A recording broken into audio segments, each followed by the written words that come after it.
hello hello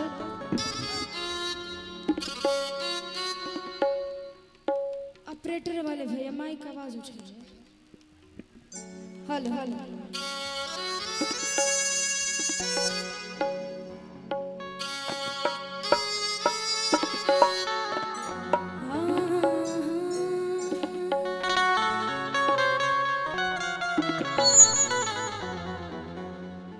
कि बेपनाह मोहब्बत करती थी बदनामी से वो डरती थी शर्माती थी घबराती थी छुप छुप के मिलने आती थी इन आँखों से दरिया बहता है उन आँखों से झरता पानी है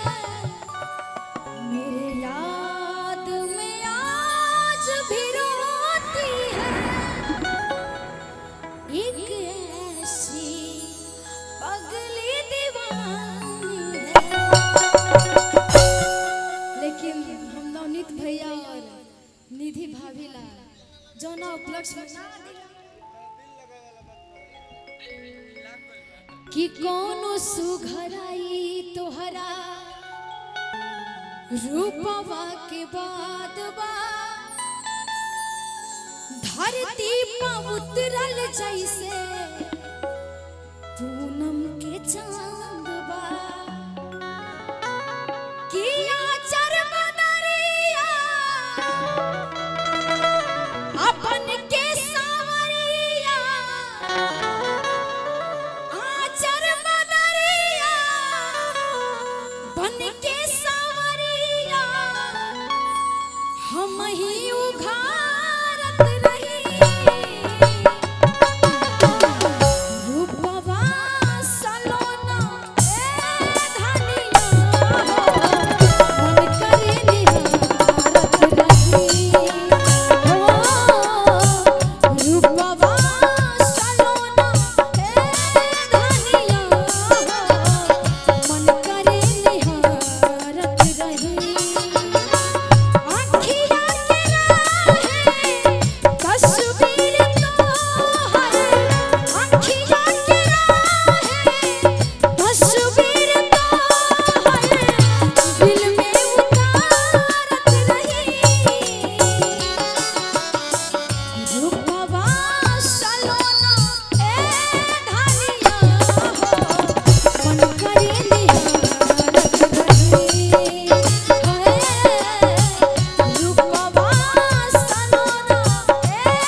बहुत बहुत